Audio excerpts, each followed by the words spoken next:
Зохиолыг бичсэн Саруултын Толны байшин 1-р хэсэг. Хангай аймгийн нэгэн захаас цааш он жил гацсан мэт хуучны нэгэн тайран суурин байдаг ба хэсэг малчид маш сонирхолтой олдор олсноо мэдэгдэж сумын засаг дарахтаа хэлүүргэжээ. Энэ сураг дамдаа дээш тамтсаар археологийн судалгааны баг очиж судлахаар тушаал гарчээ. Улаанбаатар хотоос хаш Оюуна гэх хоёр эрдэмтэн томилгоонд яв. Уг газар нь хашийн төрсөн нутаг байсан ба судалгааны томилолт авсан цагаас эхлээд хаш хөлн газар хөрөхгүй өдөр хоног битгээл цаг минутыг тоолно. Гэвч тэдний очсон газар ганц хоёр айл үлдэж үлдсэн нь бүгд нүүсэн байв. Археологийн тайлангаас үзвэл тэр газар нэгэн үе хар дарсан тахилгын төв байж болзошгүй их таамаг дэвссэн байв. Оюун ол мэдлэгтэй, толгой сайтай бүсгүй. Сүнс чөтгөр гэж ярьж л байхаас биш шинжлэх ухаанд баталсан зүйл байхгүй тул итгэнэ гэж харин ч үгүй. Гэвч тэр шин шинжлэх ухаан биш айдас ноёрхыг хинч тааж мэдсэнгүй. Хаш оюуна хоёр хуучны нэгэн байшинд төр байрлав. Байшин намгүм ханнууд нь цуурч агаар нь чийг даасан мэт. Хэрэндээ л цэвэрлэгээ хийж авчирсаны тогшлоо амхилсээр байтал үдшийн бүрийтэй уралдан арай хин амжуулж дуусав. Хэдийн харуй бүрий дөхөж байгаа ч хаш ойролцоо байгаа нэг хоёр айлаар орё хэмээн оюунаг шаналгав. Энэ уулыг даваад ганц хоёрхан айл байгаа да. Удахгүй хуйлаа ороод ирье. Найз нь өдөр чи явсан ядраад байна. Чи явчихад ирье. Хэмээн хашийн хариултыг нийцсэн. Хаш энэ харанхуй шин чи яаж ганцаараа байх гэвэ? Наанд жилдэг хүн амтан цаанд чон нохоо бишгүй би шүү дээ.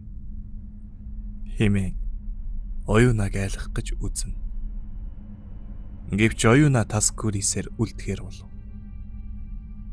Аш нүүрэн дээр ин айлгаж санаа тавьж буй боловч начир дээр нь догсонгон өнөө гэрэлтгүй шар банд хотын ганган хүүхэн дагуулад явнлаа хэмээн нутгийн олны цорхлыг сэмхүүсэн.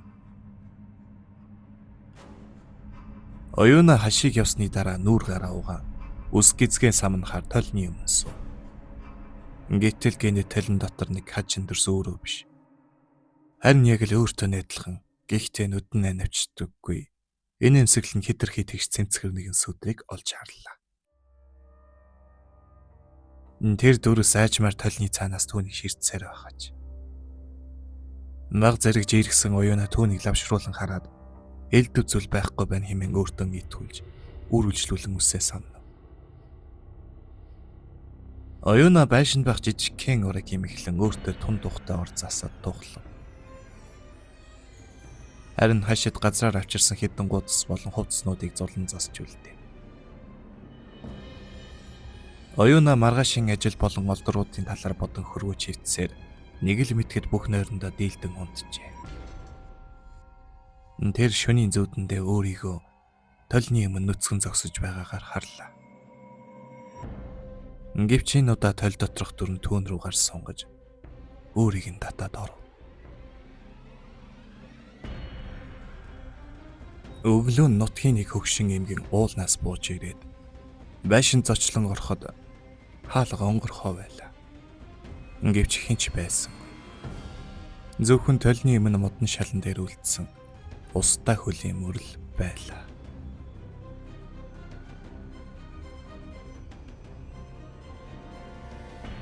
Өдгөө Хангай аймгийн тэр хуучны суурингийн талаар бараг хүн дурсдаггүй болжээ. Тентхийн айлуудын үлдэгдэлч бүрэн нүүсэн. Зөвхөн нурж унсан байшингуудын тойр чимээгүй тал байл үлдсэн байв. Харин нутгийн хөвгшөд нэг л зүйл ярьсаар ирсэн нь толны байшин.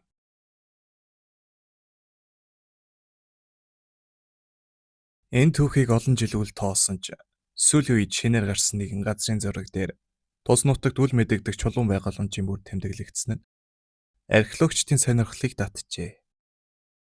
Тиймээс шинжлэх ухааны эктемэс 4-5 хүний бүрэлдэхүүнтэй хайгуулын багийг тэр газар дахин илгээхээр болов. Багийн бүрэлдэхүүн: Бата, багийн ахлагч, туршлагатай археологч түүхий ухааны доктор.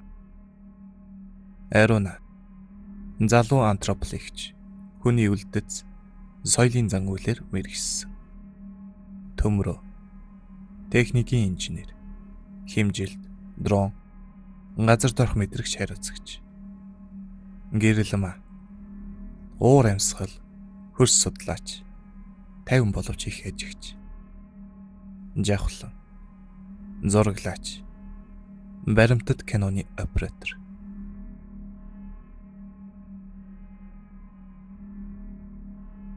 Тэднийг нутгийн засаг захиргаа хүлээн авч уулын бэлд хүргэж өгөөд цааш нь өөрсдөө явахыг зөвлөсөн байв.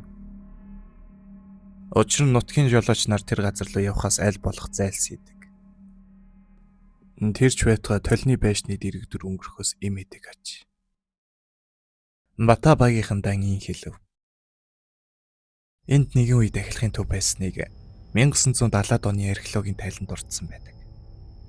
Гэвч яг юу тэхэж ямар зоригтой байсныг хинч тогтоогоогүй.